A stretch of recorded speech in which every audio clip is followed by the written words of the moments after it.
On est en train de mettre à l'aise Lionel Messi. On joue.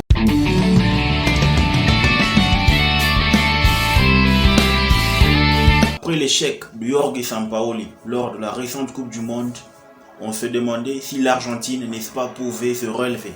On a eu la réponse à partir de la récente Copa América. Les Argentins nous ont répondu que nous pouvions compter sur eux, que nous pouvions les mettre aussi sur la liste des prétendantes, n'est-ce pas, à la victoire finale de la Coupe du Monde Qatar 2022. Mesdames et messieurs, bonjour, c'est Manevich. Bienvenue dans le temple du spectacle. Cette Argentine-là est-elle en train de faire peur au monde? On aura les réponses bientôt, mais elle a des bons arguments. Cette Argentine, elle a des arguments offensifs, n'est-ce pas, clinquants. Elle a des arguments au niveau du collectif, elle a des arguments au niveau du staff technique. Est-ce qu'elle a rempli toutes les conditions, n'est-ce pas, pour pouvoir aller de l'avant dans cette compétition mondiale? Lionel Messi, c'est sa dernière chance de pouvoir, n'est-ce pas, sortir ou encore partir de fort belle manière et de laisser son empreinte dans les annales du football argentin. Mesdames et messieurs, moi quand je vois cette équipe d'Argentine là, on est en train de nous bluffer, on est en train de nous dire que de ce côté, il y a le Brésil, de l'autre côté, il y a le Brésil qui est archi favori. Mais on oublie que de l'autre, il y a l'Argentine avec Lionel Messi, Lionel Scaloni, qui est en train de battre un travail conséquent, un travail colossal, cet entraîneur. C'est un jeune, il a, n'est-ce pas, balayé, n'est-ce pas, l'ombre de Jorge Sampaoli. Ce dernier n'a pas su, n'est-ce pas, mettre sur la bonne marche cette équipe d'Argentine. Après, en 2014, on se disait, ok, c'est bon, l'Argentine, elle est revenue sur le toit du monde après leur médaille d'argent lors de la Coupe du Monde Brésil 2014, avec leur fameux entraîneur, peu à son âme, Alejandro Sabella. Aujourd'hui, c'est Lionel Scaloni qui est en train de prendre les commandes, qui a les commandes, les clés de cette céleste, l'albi-céleste de l'équipe d'Argentine. Oui, parce que pourquoi cette équipe d'Argentine, elle fait peur? Déjà, on va commencer par cette ligne d'attaque. Lionel Messi, il est libéré. Actuellement, il n'y a pas trop de Messi dépendance. Lionel Scaloni, il a compris que pour ressortir, n'est-ce pas, le bien, pour ressortir le meilleur de cette équipe d'Argentine, il fallait créer, n'est-ce pas, une ossature. Il fallait créer une atmosphère au sein de cette équipe d'Argentine à partir, n'est-ce pas, à partir de laquelle on ressortira le meilleur de Lionel Messi.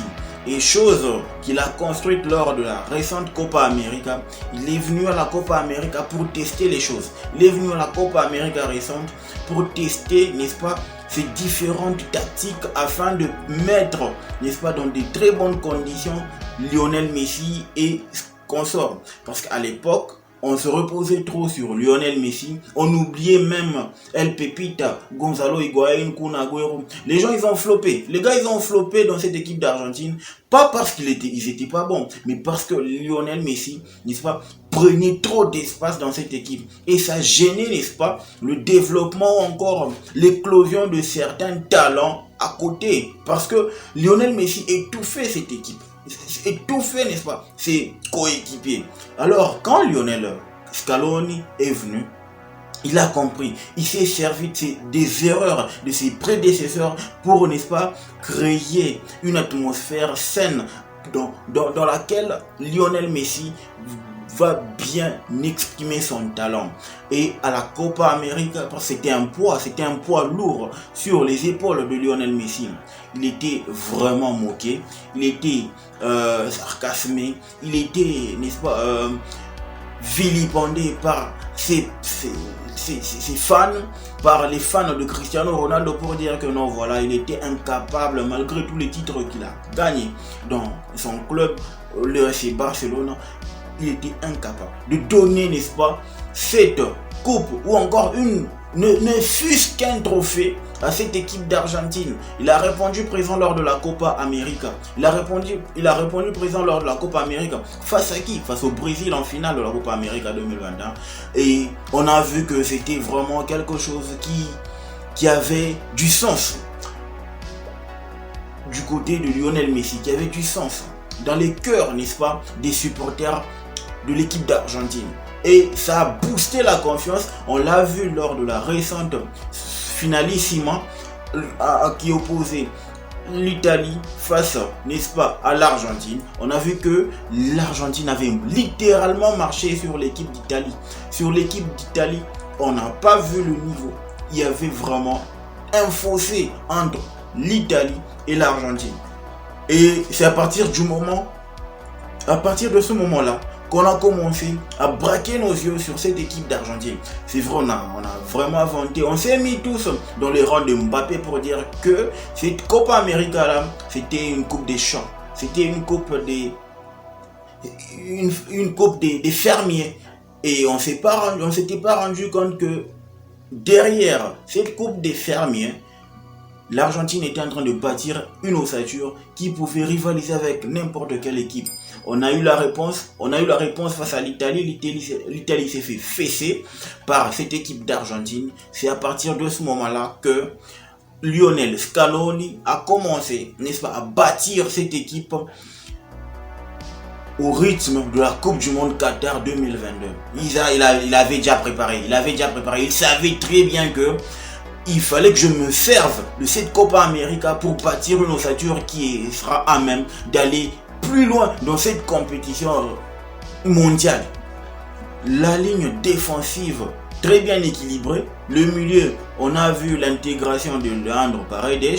On a vu l'intégration de Rodrigo de Paul. On a vu l'intégration de Tagliafico, Cristiano Romero. Et même leur gardien aujourd'hui, hier face au match qui opposait l'Argentine au Honduras, on a vu que c'était Geronimo Rulli qui était dans les perches, mais pourtant le gardien titulaire, il est là.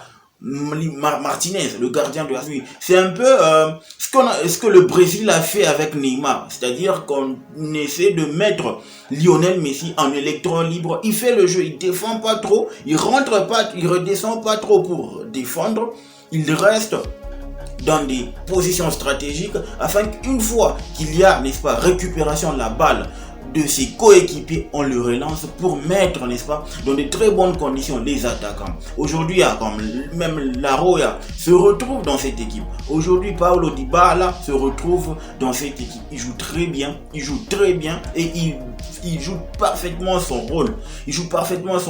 Mais là où c'est intéressant, c'est cette connexion entre Lisandro, Lautaro Martinez et Lionel Messi. Le gars, il s'épanouit. À chaque fois, il s'implique dans des buts. Lautaro Martinez, il s'implique vraiment dans des buts. C'est dire la connectivité qu'il y a dans cette équipe. C'est dire la cohésion qu'il y a maintenant dans cette équipe. Ils ont trouvé un parfait équilibre entre les cadres ainsi que la jeunesse. La jeunesse a pris la relève et les cadres sont redescendus un peu plus bas. Ils ont laissé le job aux jeunes qui ont la fougue, la grinta, la rage en eux pour pouvoir, n'est-ce pas, mener à bien cette équipe d'Argentine. Mesdames, les gars, je me dis, n'enterrons pas cette équipe d'Argentine. C'est l'une des équipes qui va faire mal dans cette Coupe du Monde parce qu'elle viendra sans que personne ne s'en aperçoive. C'est vrai, on va dire qu'il y a Lionel Messi, mais on va pas trop jeter les regards sur cette équipe d'Argentine. C'est là que ça va faire la force de cette équipe d'Argentine. C'est là que moi je me dis que ça fait peur. Pourquoi? Parce que personne ne les calcule. Par rapport aux bookmakers, les bookmakers, ils misent beaucoup plus sur la France, le Brésil, la Belgique. Mais ils ont enterré complètement l'Argentine. Ça va pas me choquer du tout de voir cette équipe d'Argentine aller au bout de cette compétition. Ça va pas me choquer de voir Lionel Messi être consacré. Ça va pas me choquer de voir Lionel Messi, n'est-ce pas, remporter ce trophée et ainsi clouer le bec de plus d'un. Oui, parce qu'il aura mis la barre très haute une fois qu'il serait sacré champion de la Coupe du Monde Qatar 2022. Et moi, ce que je vois, c'est que cette Coupe du Monde, elle a un goût particulier. Elle a un goût particulier parce que c'est une Coupe du Monde qui vient, n'est-ce pas, qui vient, dans laquelle on verra plusieurs légendes dire au revoir.